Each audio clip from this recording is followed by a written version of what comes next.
Hey guys, welcome to another episode of the CryptoSparta podcast. We got kind of a lot of news, but in the Yeah, a midst of lot a, has happened since we last spoke. We are crypto is going downhill so far. but It's isn't not been everything, pretty. like, Yeah, stock market has gone down. Like Netflix is looking like a shit coin. Like yeah, everything is, especially with the Fed tightening and we printed so much money. Things are starting to catch up with us, and it's definitely hit a lot harder for alts, but also for ETH and Bitcoin.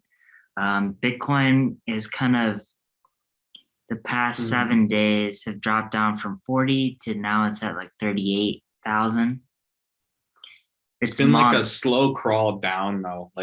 Yeah, it's People are been a like slow bored. bleed. People are just like, Yeah, crypto Twitter is just like a bunch of lawlessness and just like you're in the wild west. well, some people are Um, saying like down immediately, like let's just flush it out, and some people are like, it's gonna be a year of this, like it's gonna go down to yeah, 30, and your hopes are slowly gonna be. Arthur Hayes saying 28, like, this past month was at 47 and then now it's at 38, 37. So maybe if there's another 10K drop this month in May um, for Bitcoin, and then ETH as well, it was at like 3,500 and then it dropped. It's now at, it was at 27 and then there's like a small bounce back. And just as ETH is going down, like the L1s, the alts, the high blue chip crypto, they have been going down a lot too. Like Solana's at 90, Luna was at 120, it's at 80. AVAX is now at 58. We can like get into now, like this week. Yeah, Phantom and Solana both had some problems. Well, yeah, so in addition to market pressures of just ETH going down, Phantom had more stuff where um, this guy Roosh, this whale, had 58 million on chain. And it was locked, I think. Yeah. Okay, so Roosh deposits 50 million, used to be 90 million in FTM Scream, and then he borrowed against it. Then he bought a lot of solid in Deuce and locks them for 4 years, Oh, becoming completely illiquid. Market dumps, and he's about to get liquidated for 50 million, bringing down the entire network. And so he was at like, the health factor was at 1 or like 1.01, or at 1 he gets liquidated. So he had to borrow money from Dr. Liquid to bridge him a loan, like 2 million, just to pay off the loan. And then so his health ratio is still at like 1.02, and he has borrowed $37 million in stables against his $51 million in FTM. That is illiquid. He cannot deleverage at this health ratio without getting liquidated either. And then he first started getting liquidated. Like it happened. He had like a 1.0, and I think Fantom was at like 1.1 or at $1, and now oh, that's when it was. and then it started dipping to 80%, starting from Friday, and then this weekend it dipped to 70%. So 11 million Phantoms sold, Oh no. 48 Phantoms still used for collateral for remaining 30 million in loans. This was the crash from 85 to 79 cents. In handling this massive liquidation, the network is currently congested with gas at 30,000 Gwei. Yeah, yeah. Rebound to 82, preventing the remaining pile from liquidations for now. So it seems like it's kind of paused where, Phantom now is up. If you actually bought the bottom, I think the bottom was like at 69 cents. And now it's up 20% so it's at 80%, 80 cents now. So I don't think he got totally liquidated, but the network is congested. And that's crazy that just one person caused, this 40% drop. And like, while we're jumping around on our list, we might as well just jump ahead to, speaking of degenerates, shout out Bill Hwang in jail. Yeah, he got caught. He made U.S. government announce that they arrested him, and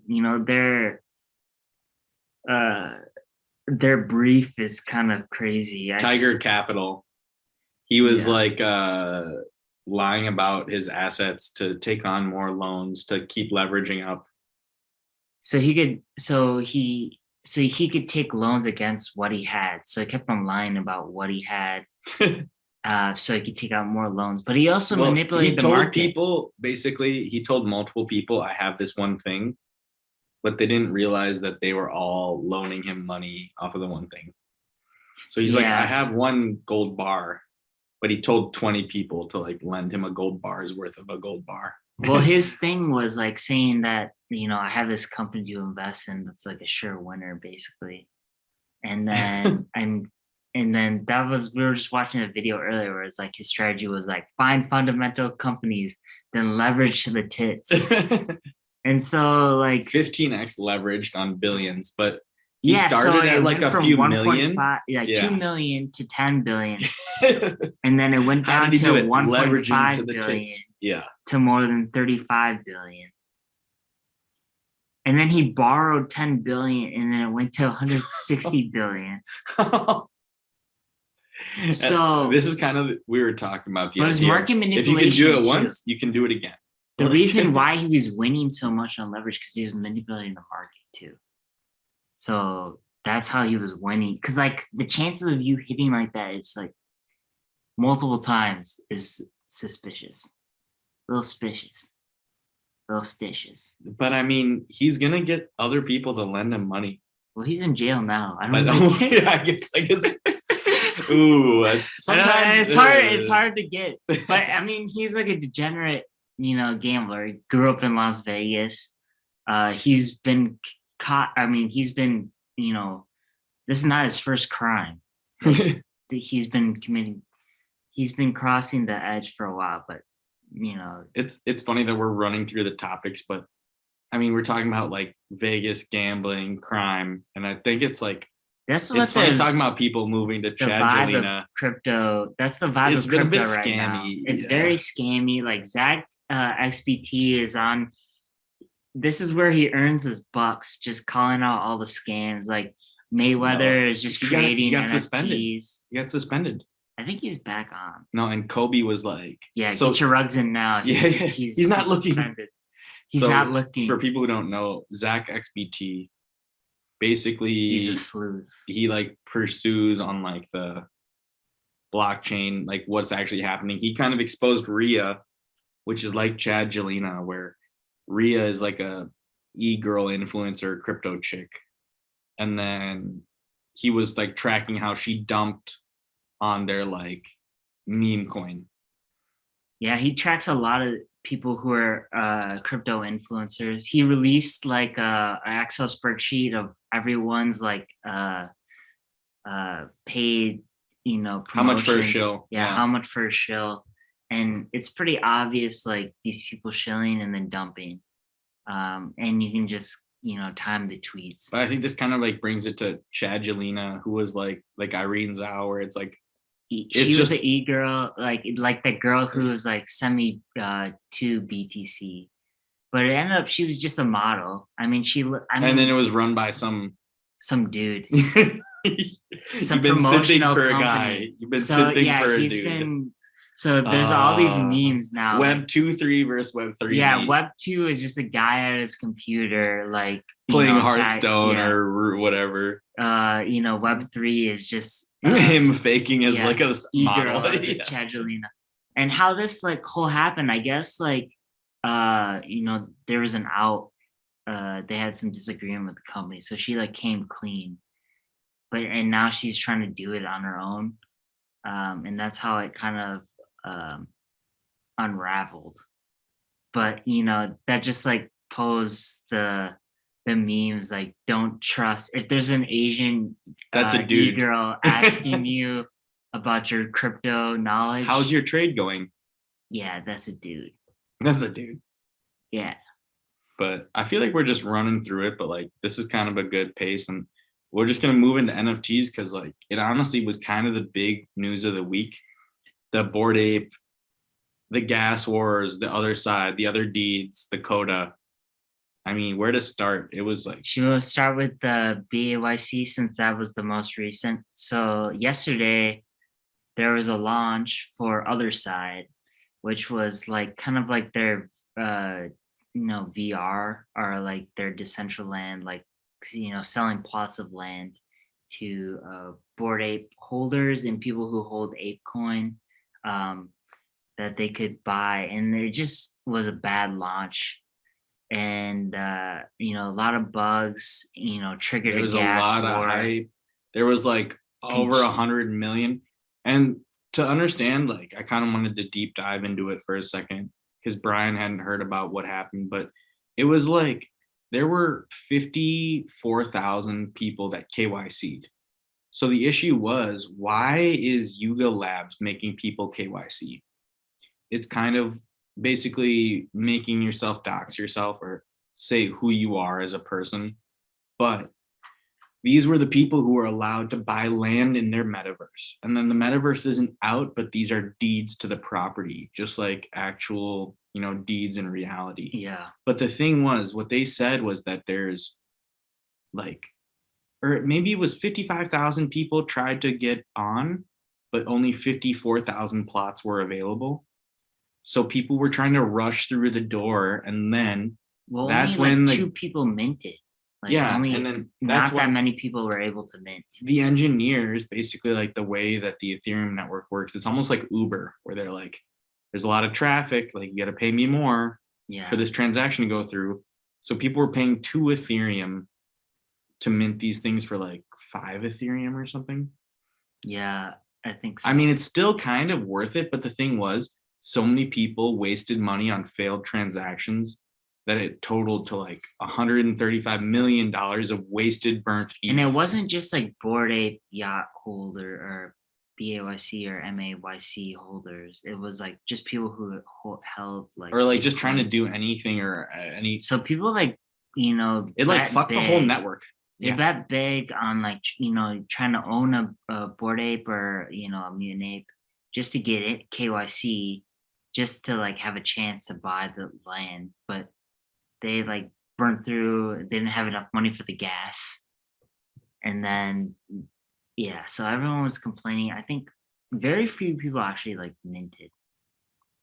And some people like minted a ton. And I mean, it's really complicated stuff. And now there's like codas coming out where if you got like a coda on your land, it's going to be like a new raffle. And like, they're just like exposing that it's kind of gambling mechanisms, and even a team with billions, literally billions of dollars at their disposal, or at least that's their valuation is 5 billion, and they can raise funds at the snap of a finger, and still they screwed it up. Yeah. So this like triggered like, the debate of whether they should have had their own subnet or, their own chain. It's an interesting to do it.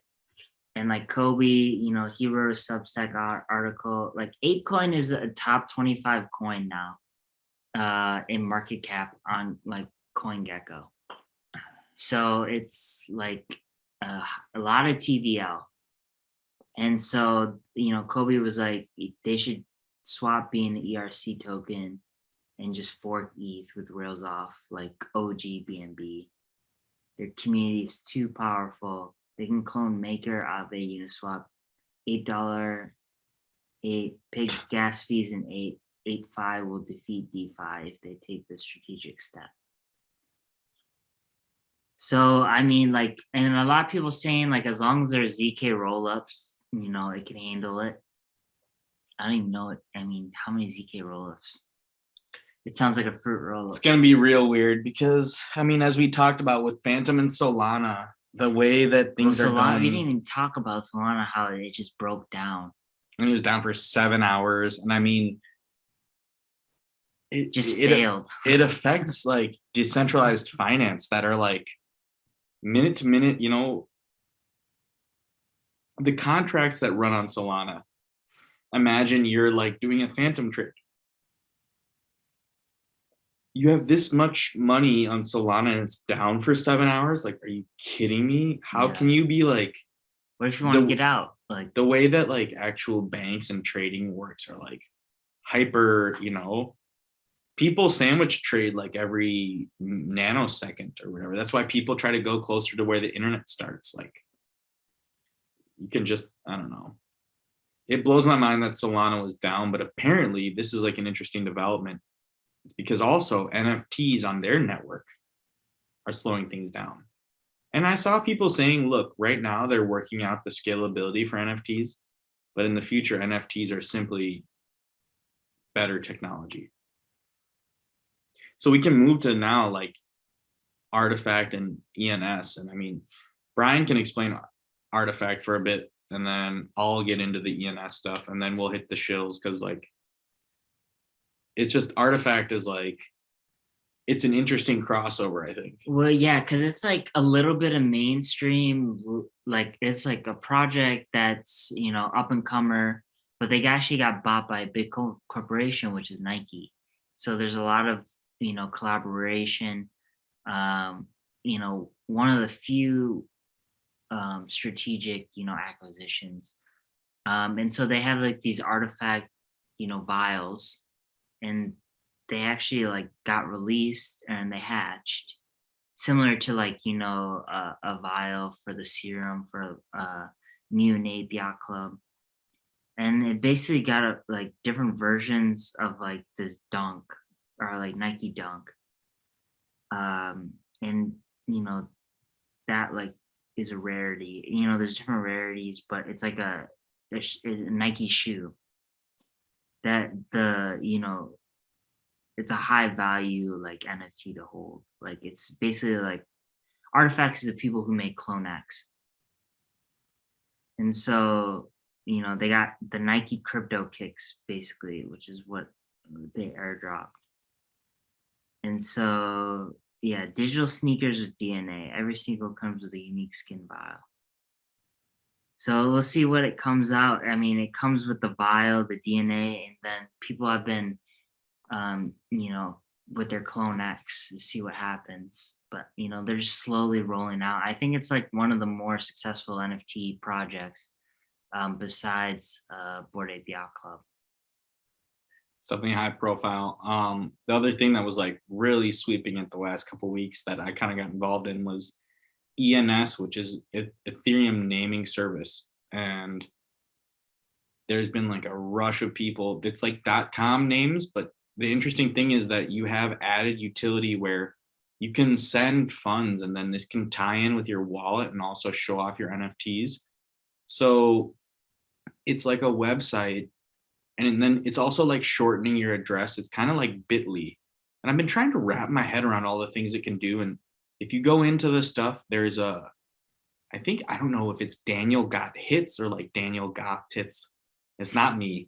But there's one guy, he's an OG that they have like, so now 3-digit ENSs, 3-digit 214412, all of those, the minimum is 14 Ethereum.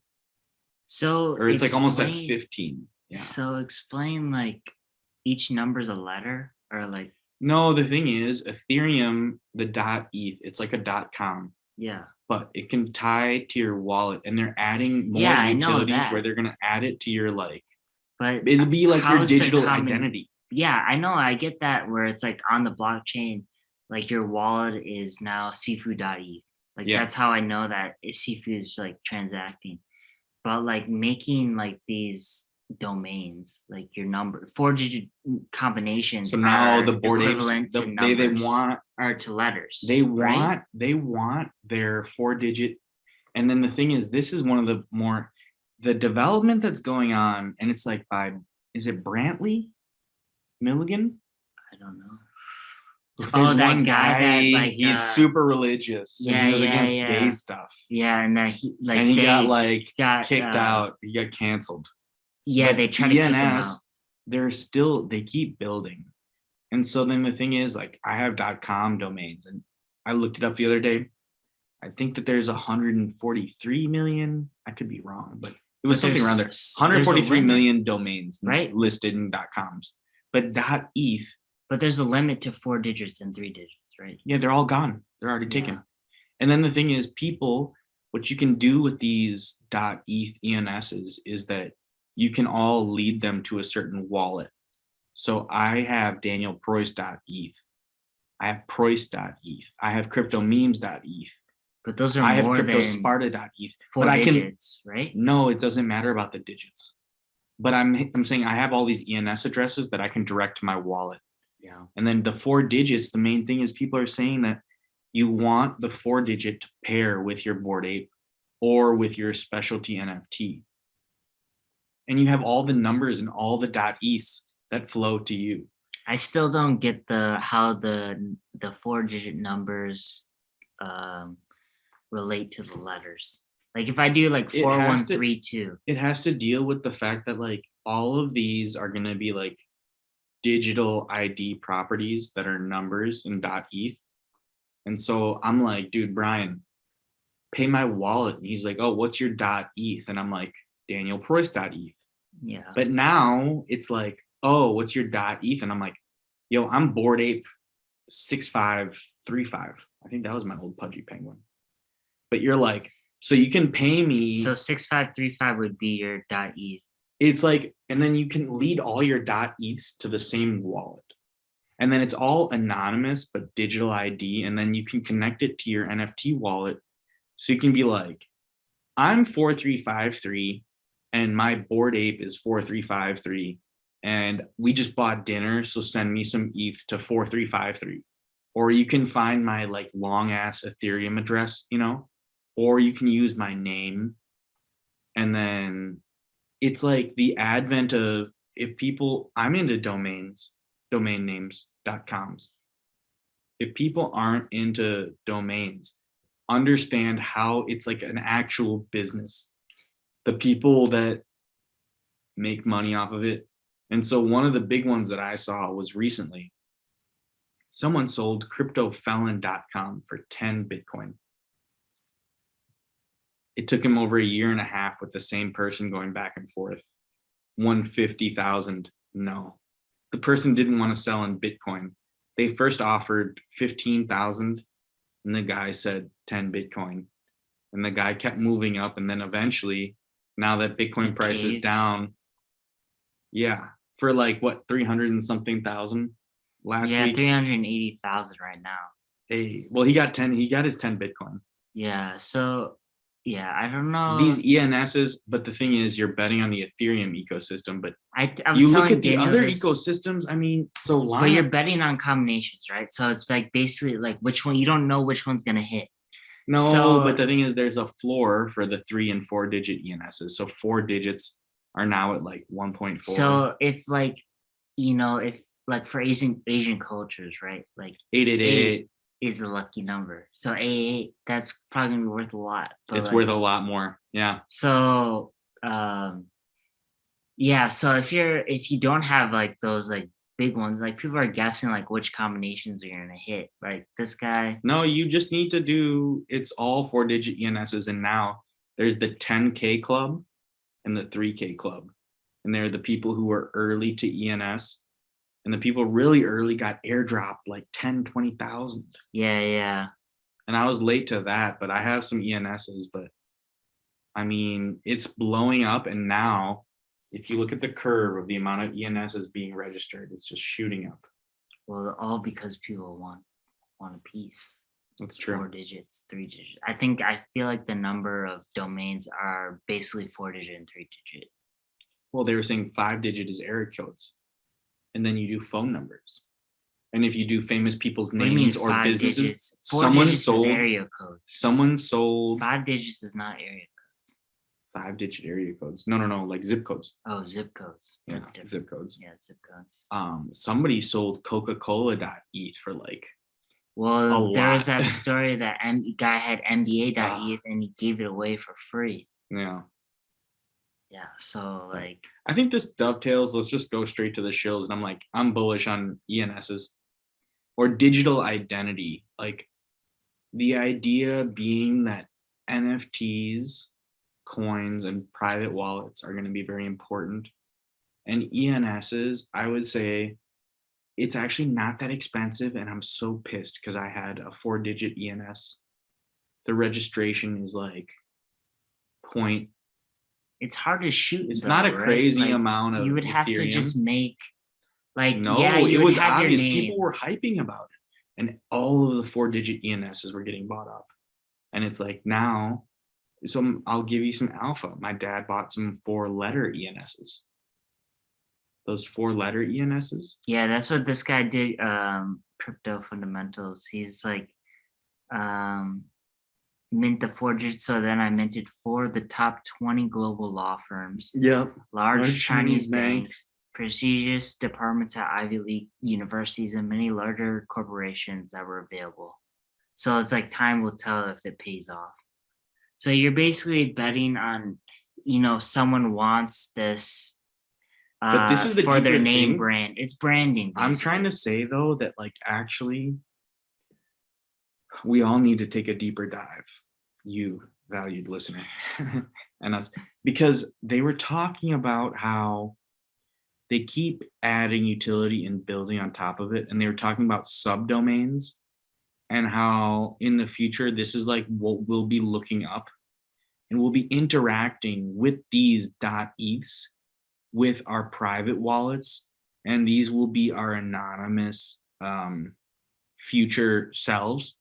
So instead of like the government barcodes, these will be our anonymous barcodes.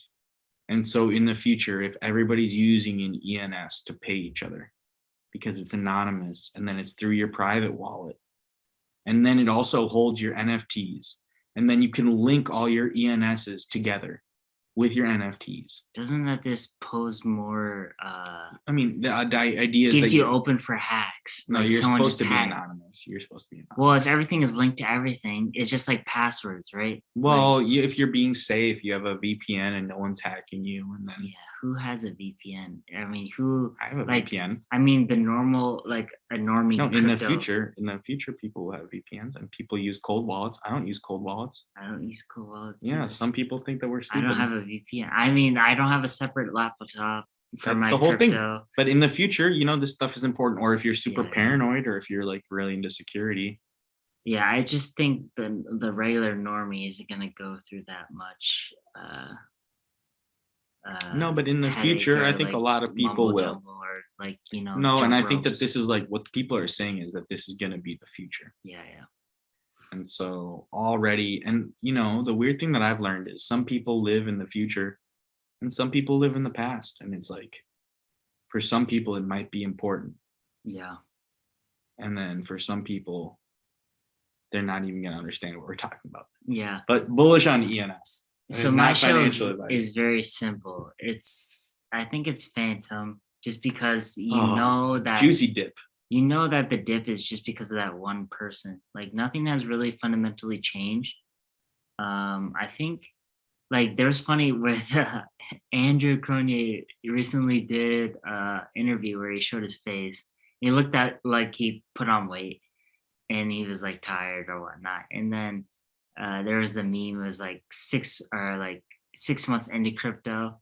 And it's like him, when he's younger and thinner, and the more face healthy. On like every single like VC, attachment on this project. It has his face or like, whatever, when you look at the founders. And then now he just looks defeated and like gain weight. But even in that video, I think he was kind of, it kind of reaffirmed the fact that he hasn't really built, like Fantom is its own chain. It's not really attached to him. Like he hasn't been really, focused on the advancement of Fantom. He just builds projects on it. Like it's like separate. And a lot of the building isn't him. And I don't mean to interrupt, but like the liquidation was like some other dude. And Fantom's known for DeFi and volatility. Just some random degen billionaire. So it's like just like realize that like it's funny where we're tadpoles in like a sea of whales, Yeah. and like they killed a whale. Yeah. They were hunting him and they got the white whale, and And it he pushed was the price of, lackadaisical. Yeah. He was yeah. he wasn't paying attention. He didn't really care about it. And then, you know, when the hunter wants its prey, like it's gotta eat or like wants to Yeah. kill, go for it. From the gentleman or something. Yeah. Yeah. So yeah, so Phantom, you like nothing has really changed. But it's just because of that one guy Tomb's a bit under the peg, by the way. just Might got be liquidated. Harry Yee also got like his like levels got a bit tested, I think. The guy in front of Tomb. So Well, but I the mean, whole ecosystem, the whole all the ecosystem defund. got congested. Like the Gwei in general for the Phantom, I think Anoops, and he's like pretty hardcore into Phantom, was like 5 Phantom, which is large That's yeah. for that chain. It's like a multiple of what it normally is. Yeah. So I think Phantom might be a good dip to buy. I mean, I need L1. It already dipped. And then AVAX I is was a good, thinking on the good opposite L1 side of too. like, I should have felt it in my bones when Bitcoin hit 69. I was like, that's a the sell. top. Yeah. But people are saying, is ApeCoin the top of NFTs now? No, we just Actually, I think it's the top. I think it's like I think that there will be people that compete with Bored Ape. They dropped the ball. They lost like a lot of reputation. Seriously. They really hurt themselves. Yeah, ApeCoin dropped like 30%. Yeah. It's like it was at like 25, now it's like 16. Did it get down to 16? I saw it at 21. And I saw it go up to 25. It's below 20. For sure. Yeah. Still got a hell of a market cap. It's at 16. 16. Wow. So it went from 24 on the 30th. And then it went down to it's like Urzo, like sell the news, basically, where it's like if you are a holder on ApeCoin, you probably but people actually did get screwed, and then they have reason for the team being upset with them. Like they screwed up. And so, I mean, ApeCoin, they did it to themselves, and then now there's Soul Bears, but they crashed Solana. But there's another, ecosystem now of NFTs. It's going to be really confusing and complicated going forward. I think that it's like we're going to start getting into a little shuffle unless Ethereum can really reassert its dominance. I think people are still waiting for the merge. 2.0. Yeah, so the merge, like people, like right now it's pretty bleak. It kind of feels like there's a dark cloud over. Over the whole world too. Well, we didn't get to the whole macro part, but there's like supposed to be famines, more inflation. There's still a war going on. A lot of problems, unemployment, or gas different is numbers. Still high. Yeah. It's not really the best time in the world. Yeah, but in the bear markets, this is where champions are made, right? The Brian buy of Fantom at 70, it's not quite 69. Nice. But no, it's 70 for Fantom. And then it's already up so to 80. far off. Yeah, it's like $3 Fantom seemed like this like awesome, but it like makes sense. Like $2 Fantom, 150 Fantom, but like 70 Fantom, I'm like, really? That's not. And then you factor in like, oh, this one dude literally. Yeah. That's how you can factor it in. Like it's like, and that's what actual people do that look on chain, where they're like, let's kill this whale. Like, let's drop the price aggressively. Let's short the shit out of this. For the and there's so many degens. There's so many degens on Fantom. There's so many degens on Fantom that you could liquidate. It's a DeFi degen chain. Yeah, for sure. But that's our shills. Yeah. Good week. Next time. Thanks for listening. This is episode 43 of the CryptoSparta podcast. It has been a year, basically, that we've been doing this. So thanks. To another one. To another great year. Hopefully the market rebounds, so we're more happier. But that's it.